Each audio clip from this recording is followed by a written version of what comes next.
Olá, querido irmão, querida irmã. Este é o programa Tesouro da Igreja.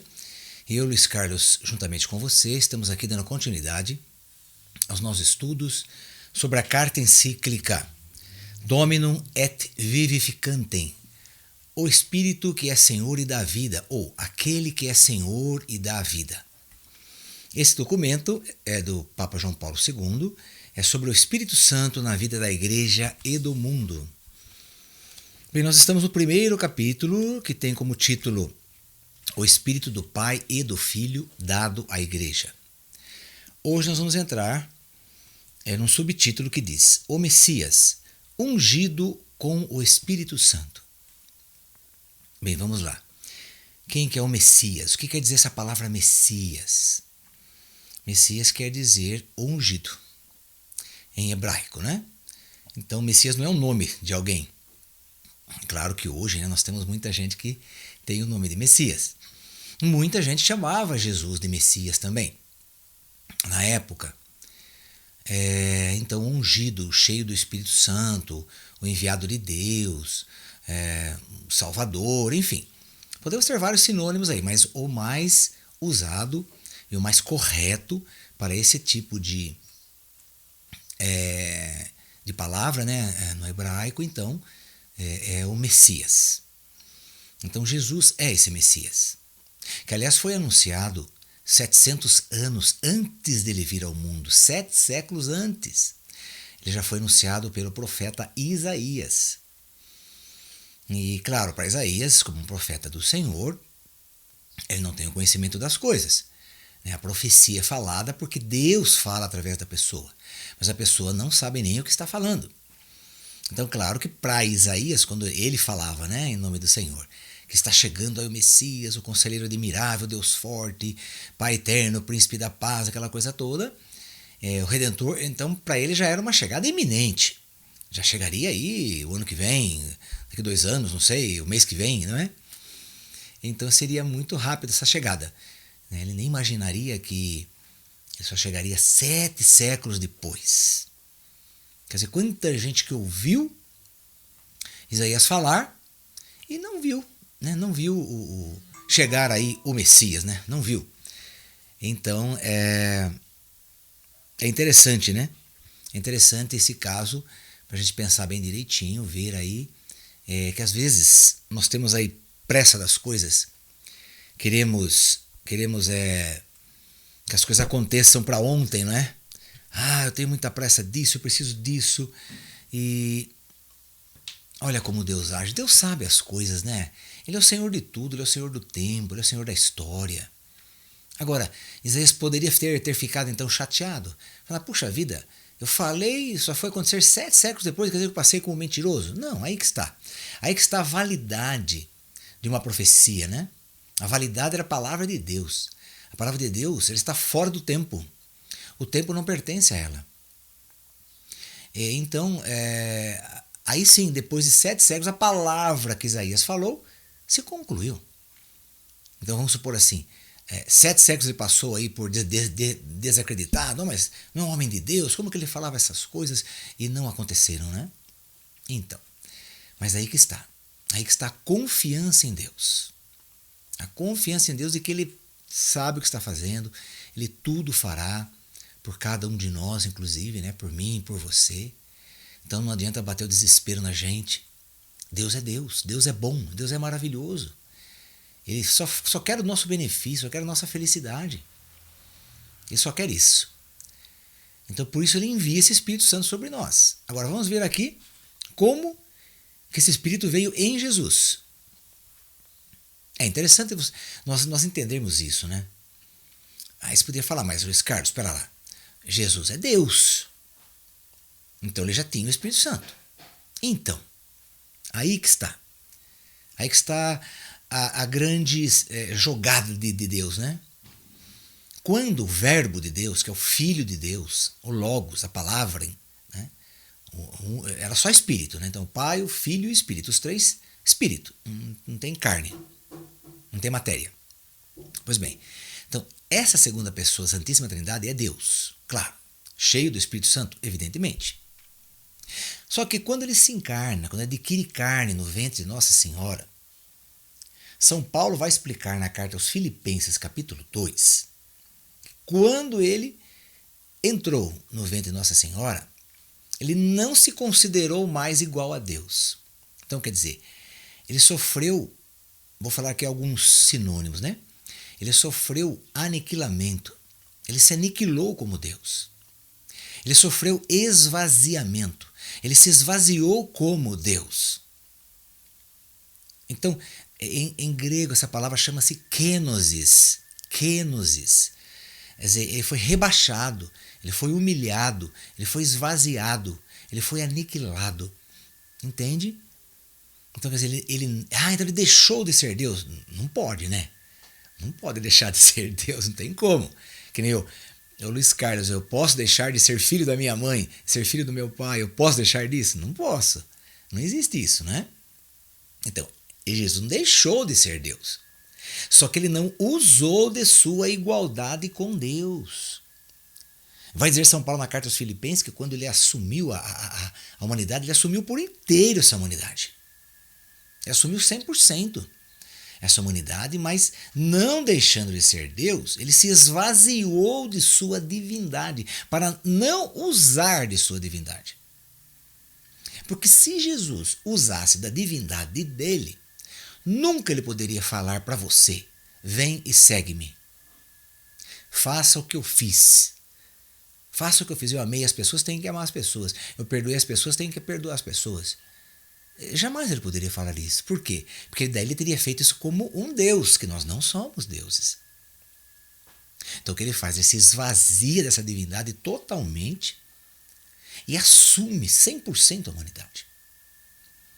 Muito bem. Deixou de ser Deus? Repito, não deixou de ser Deus. Porque, inclusive, isso aqui é muito importante, a maioria dos católicos não sabem, quando Jesus morre na cruz, ele morre como homem ou como Deus? Ou ele morre como homem e como Deus? Quem que morre na cruz, afinal de contas?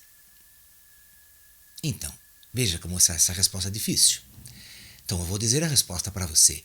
Ele morre como homem e como Deus. Então o nosso Deus morre na cruz? Sim, o nosso Deus morre na cruz. Está vendo? Então ele deixou de ser Deus? Não, não deixou de ser Deus. Só que ele não usou de sua igualdade, sua capacidade, da sua divindade. Porque ele não podia fazer isso. Para tanto, ele nasceu da Virgem Maria, etc, foi criado, José, Maria, aquela coisa toda, aprendeu o ofício da marcenaria com o pai dele, tudo mais, uma criança normal, estudou, ia na sinagoga com o pai, aquela coisa toda, um judeu comum.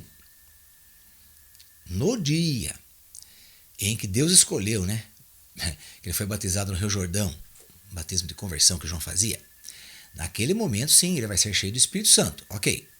Para que ele precisava do Espírito Santo? Bom, ele precisava do Espírito Santo para evangelizar, para trazer a boa nova, trazer o reino de Deus aqui na terra, para curar as pessoas, salvar as pessoas, falar a verdade de Deus, não as mentiras que o povo tinha que aguentar, aquelas mentiras. Então aí sim ele precisava de toda a força do Espírito.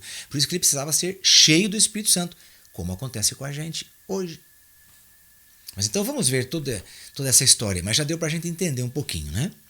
Então vamos lá. O Messias, então, ungido com o Espírito Santo.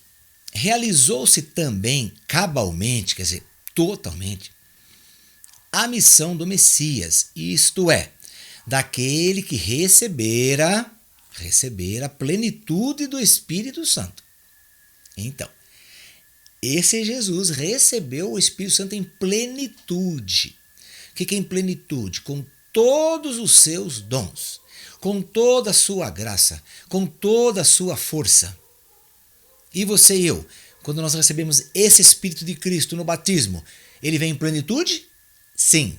Da mesma forma que ele desceu sobre Jesus e envolveu Jesus e encheu Jesus do seu poder. É da mesma forma, igualzinho. Não é porque era Jesus, ele é Deus, por isso deu mais Espírito para ele, menos para nós. Não existe isso, irmão, irmã. Não existe isso. Nós somos cheios do Espírito Santo em plenitude. O que é em plenitude? Em plerós, né? em grego quer dizer não falta nada. E outra, além de não faltar nada, a plenitude é interessante. Vamos analisar bem essa palavra plenitude. A plenitude é assim, além de não faltar nada, ainda sobra muito. Transborda, excede, supera. Entende? É isso que é plenitude. Veja, que coisa, falando em plenitude, né?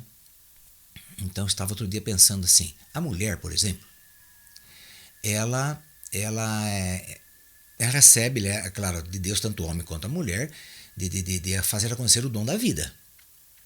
Ok? Fazer acontecer o dom da vida. Então, Deus quer que o homem e a mulher participem do dom da vida, da plenitude de gerar. Então, veja, para o homem, quando ele vai ter a relação com a mulher para gerar uma criança, então é um espermatozoide, vamos dizer, ou 2 ou 3 no máximo, né, que entram no útero ali da mulher. Muito bem. Mas quantos que chegam até lá? Milhões. Então, quer dizer, o homem tem milhões de chances de, num momento apenas, que ele está ali para gerar uma vida, ele tem milhões de chances para gerar a vida. Então veja a plenitude que Deus dá ao homem, nos seus espermatozoides, não é? De gerar vida. Então são milhões que se dirigem até aquele útero ali, no caso, né? Aquele óvulo, chamado óvulo, né, também. Então, mas um entra, né? Veja que coisa. E a mulher, então? A mulher, ela ovula, então, vamos dizer assim, uma vez por mês. Então, vamos supor que a vida fértil da mulher dure aí 50 anos, vai. 50 anos, que dure 50 anos. Muito bem. 50 vezes 12, então vai dar 6 mil. Não é isso? 6 mil, assim, é 50 anos, 12 vezes por mês, né? Então, vai durar aí, ela precisa de 12 óvulos no mês, 50 anos, 600 óvulos, né? 600 óvulos durante 50 anos. Só que a mulher, quando ela já nasce, ela já tem dentro dela mais de 2 milhões de óvulos. Ela, sendo mulher, já é colocado nela isso, o corpo dela já fabrica e já deixa ela fabricado. Mais de 2 milhões.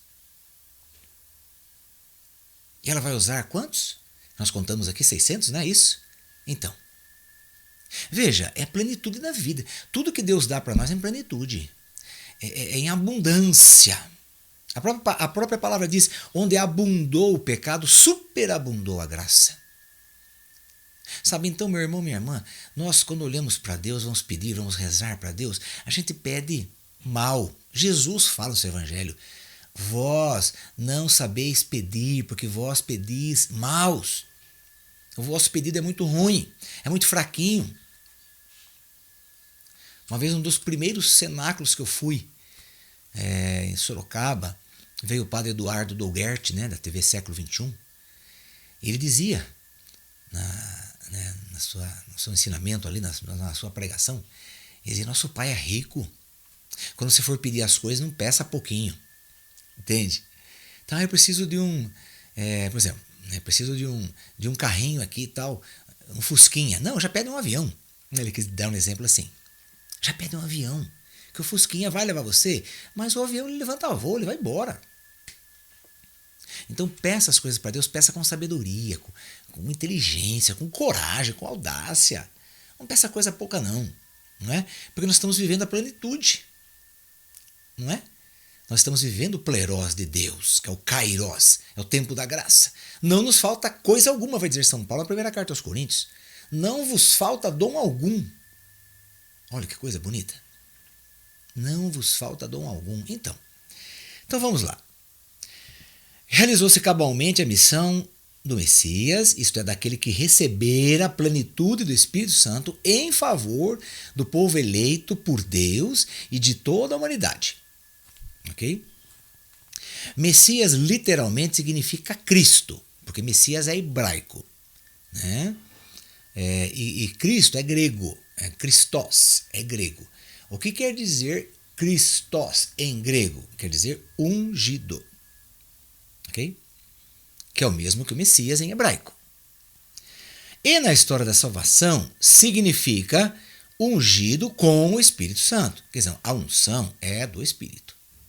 Então, precisamos de unção do Espírito, chamamos assim. Ok? Por quê? Porque no tempo dos judeus aí, quando ia se ungir um rei, por exemplo, então se elegeu ali um rei, então era derramado óleo na cabeça da pessoa, aquele óleo escorria por toda a cabeça, toda a barba, todo o corpo da pessoa, ele ficava ungido. Mesma coisa, quando você vai assar um bolo, você tem que ungir a forma, você tem que passar o óleo na forma, não é assim? Quantas coisas que você vai temperar, você vai fazer, tem que cobrir com óleo, tem que para não secar. Então isso chama-se ungir. Agora, ungir aqui com Cristo para fazer a obra de evangelização não é ungir com óleo, não é? É ungir com o Espírito Santo, que é o óleo de Deus, né? Aí que está. O Espírito Santo pode ser falado de muitas formas, pode ser usado como fogo, como vento, como água, ar, óleo também, na unção, né? Quando aí no crisma, né, é derramado sobre os crismandos os óleos, né? Os óleos do crisma. Então, é da unção. Também está ungindo aquela pessoa como profeta, como rei, como sacerdote. Então, isso quer dizer aqueles óleos. É até uma missa especial, inclusive, que você sabe, né? Uma missa especial dos santos óleos, que é sempre na catedral, e vai o bispo, ele é o presidente dessa celebração, com todos os sacerdotes de toda a arquidiocese. Aí, todos os sacerdotes vão lá receber os 3 óleos, que são os óleos do crisma. Não é? Para quê? Para que todos os seus catecúmenos recebam a unção do Espírito Santo. Ok? Então vamos lá. Esta era a tradição profética do Antigo Testamento. Atendendo-se a ela, Simão Pedro, em casa de Cornélio, diria: vós conheceis o que aconteceu por toda a Judéia. Depois do batismo pregado por João, o batismo de conversão nas águas do Rio Jordão, depois do batismo pregado por João, você entendeu como Deus ungiu com o Espírito Santo e com o poder a Jesus de Nazaré. Então Jesus precisava de toda a força e toda a graça do Espírito. Destas palavras de São Pedro e de muitas outras semelhantes, é preciso remontar, antes de mais, à profecia de Isaías, algumas vezes chamada o Quinto Evangelho, ou então o Evangelho do Antigo Testamento. Isaías fazendo alusão à vinda de um personagem misterioso, que a revelação neotestamentária do Novo Testamento identificará com Jesus, liga a sua pessoa e a sua missão a uma ação particular do Espírito de Deus, que é Espírito do Senhor. São estas as palavras do profeta. Vamos ver a palavra do profeta que está em Isaías 11, de 1 a 3. Despontará um ramo do tronco de Jessé. Então, claro, toda a genealogia de Jesus, né, passa por Jessé também. E um rebento brotará da sua raiz. Então tem o tronco ali, né, de Jessé, um rebento brotará de sua raiz. Quem que é esse rebento? Espírito de sabedoria, espírito de entendimento. Sobre ele repousará o Espírito do Senhor, que é o espírito de conselho, espírito de fortaleza, espírito de conhecimento e de temor de Deus. E no temor do Senhor está a sua inspiração. Então veja, queridos irmãos, que só aqui tem 6 dons de santificação do Espírito. Falta o 7º dom, que é o dom da piedade, que depois ele vai ser também falado aqui mais para frente. Que são os 7 dons, que é a plenitude do Espírito. Plenitude. Quando o Espírito Santo nos é dado no batismo, ele vem com sua plenitude de dons. Esses dons é para a nossa santificação. Esses dons que eu recebo no batismo são para a minha santificação. Os dons que você recebe no seu batismo são para a sua santificação. Agora, os carismas do Espírito Santo, que são os dons de efusão, que é quando o Espírito Santo se derrama de dentro de nós para fora, isso é uma efusão, é uma entornação, é um derramamento, né, do Espírito. Então, quando você deixa esse Espírito agir, quando você dá espaço para ele agir, condições para ele agir, porque até então, se você estiver no pecado, maldade, egoísmo, você está fechando o Espírito Santo dentro de você, num quartinho, numa gaiolinha do seu coração, e não deixa fazer nada. Agora, à medida em que você vai se abrindo para a conversão, para a cura, para a libertação, para o entendimento das coisas de Deus, se torna um homem de oração, uma mulher de oração, de adoração ao Santíssimo, de busca pelos sacramentos. Ah, meu Deus do céu! Daí sim, daí esse quartinho vai abrindo porta, janela, vai arrebentando tudo, e esse Espírito Santo sai. Quando ele sai, ele comunica os seus dons carismáticos, que é para o outro. Então, por exemplo, eu hoje aqui estou usando um dom carismático, que é o dom da pregação que o Senhor me deu, do ensino, é um carisma do Espírito, que eu não fiz nada para ter isso daí. Isso aí é dado. Mas o Senhor dá cada dom específico para cada um. Então, para mim, ele julgou que eu tinha, que esse dom iria se adaptar em mim. Ok? Então, ele me capacitou para isso, me ungiu para isso, fez eu estudar teologia para isso, também para ajudar e tudo mais. Então, agora sim, agora eu usando esse ministério que eu tenho, que é um carisma do Espírito, então uma efusão sai de dentro de mim, como Jesus fala, de um rio de água viva que vai brotar de dentro de você e sair. Isso porque eu tenho que dar abertura ao Espírito Santo. Agora, se eu fechar o Espírito Santo e usar o meu espírito humano, daí eu sou uma desgraça, né? Daí eu vou pecar, daí eu vou ser egoísta, daí eu vou fazer o mal, vou querer as coisas só para mim, não vou querer ter tempo para ninguém. Imagine perder tempo, né, gravando um programa aqui, que é isso, né? Não vou trabalhar na evangelização, não vou trabalhar num projeto social, não vou trabalhar em nada. Porque eu sou egoísta, não é verdade? Mas é isso que o Senhor fala então. Então essas diferenças, né? Dons de infusão são os dons que você recebe no batismo. São chamados dons de infusão. Foram infundidos dentro de você, foram colocados dentro de você. Ok? Agora, o efusão é quando esse Espírito se expande dentro de você e se transborda. Aí você dá ao Espírito Santo, dá o amor, dá o perdão, dá tudo que você está cultivando ali dentro. Aí você se expande, aí acontece o quê? Acontece aquilo que aconteceu com Jesus no Monte Tabor, né? Quando os três foram lá e o Senhor ficou transformado ali, né? Ele no Monte Tabor, ele mostrou o que ele era por dentro. Mostrou o que era por dentro. Puxa vida, mostrou sua divindade. Já ensinei isso para vocês aqui também. Quando que nós vamos mostrar o que nós temos por dentro? Quando eu me abro para o amor, né? Para o perdão, para a humildade. Aí sim. Então está acontecendo então em mim essa transformação aí de eu mostrar, né? Tá. Bom, esse texto é importante para toda a pneumatologia. Pneumatologia é o estudo do espírito, né? Pneuma é espírito, em grego. Pneuma quer dizer ar. Então, pneumatologia. Tologia é estudo do pneuma, que é estudo do ar, estudo do espírito. Esse texto é importante para toda a pneumatologia do Antigo Testamento, porque constitui como que uma ponte entre o antigo conceito bíblico do espírito, entendido primeiramente como sopro carismático, e o Espírito como pessoa e como dom para a pessoa. O Messias da estirpe de Davi, do tronco de Jessé, sabe que Davi veio de Jessé, né? É precisamente essa pessoa, né, Jesus, sobre o qual pousará o Espírito do Senhor. É evidente que neste caso não se pode falar ainda da revelação do Paráclito. Claro que não. O Paráclito só iria se revelar depois, quando Jesus ascendesse aos céus, recebesse a glória do Pai. Aí ele enviaria o Espírito Santo. Então não podemos entender aqui como um Paráclito ainda, né? Não podemos entender isso que o Papa está falando. Todavia, com essa alusão, o caminho que, uma vez demandado, vai preparando a revelação plena do Espírito Santo, na unidade do mistério trinitário, a qual se tornará manifesta finalmente na nova aliança. Esse caminho é o próprio Messias. Nova e eterna aliança, né? Porque depois de Jesus não tem outra aliança. Esse caminho é o próprio Messias.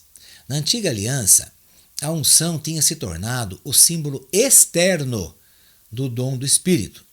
Aquilo que eu falei para vocês, é derramado o óleo sobre a pessoa. O Messias, bem mais do que qualquer outro personagem ungido na antiga aliança, é o único grande ungido pelo próprio Deus. Não foi ungido por homens, né? Que os reis daqui da terra eram ungidos por homens. Esse profeta aqui é ungido por Deus. É ungido no sentido de possuir a plenitude do Espírito de Deus. Ele mesmo será também o mediador, quer dizer, intermediário, para ser concedido este Espírito a todo o povo. Porque nós somos batizados no Filho, né? O Pai envia o Espírito através, vem do Pai e vem do Filho. Sim, mas então o Filho também é o intermediador, né? Se não tivesse o Filho, como é que o Pai ia enviar o Espírito sobre nós? Porque o Filho que se encarnou. O Pai não se encarnou, nem o Espírito Santo.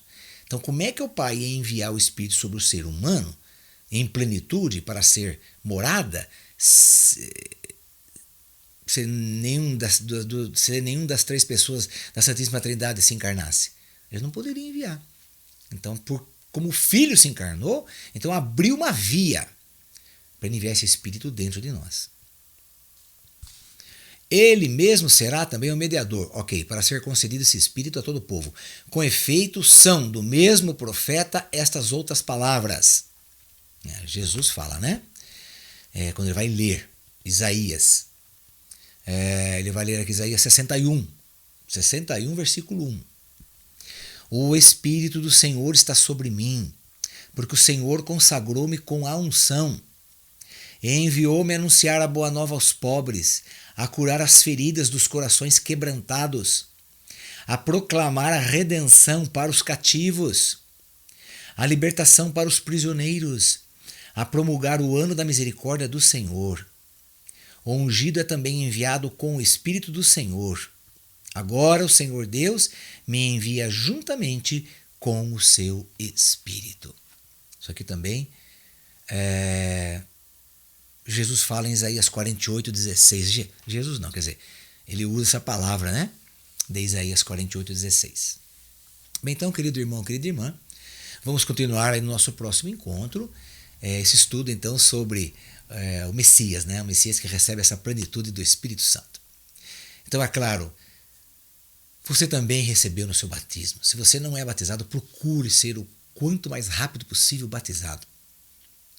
Batizado na igreja católica, evidentemente, ou numa igreja que tem o batismo verdadeiro, né?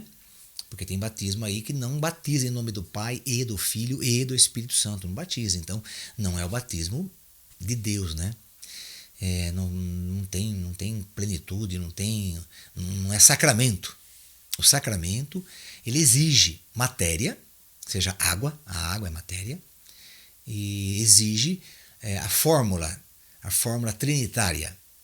Eu te batizo em nome do Pai e do Filho e do Espírito Santo. Daí é um batismo válido. Caso contrário, não é. Então procure, né, se você não é, se você tem algum parente, um filho, uma esposa, irmão, não sei, que não é batizado, procure o mais rápido possível ir na igreja, entrar para o catecumenato, fazer o seu curso e ser batizado, para você ser cheio do Espírito Santo, assim como Nossa Senhora. Vamos rezar a Virgem Maria para que ela também nos conceda essa graça. Ave Maria, cheia de graça, o Senhor é convosco, bendita sois vós entre as mulheres, e bendito é o fruto do vosso ventre, Jesus. Santa Maria, Mãe de Deus, rogai por nós, pecadores, agora e na hora da nossa morte. Amém. Que o Senhor nos abençoe em nome do Pai, e do Filho, e do Espírito Santo. Amém. E até o nosso próximo programa, se Deus quiser.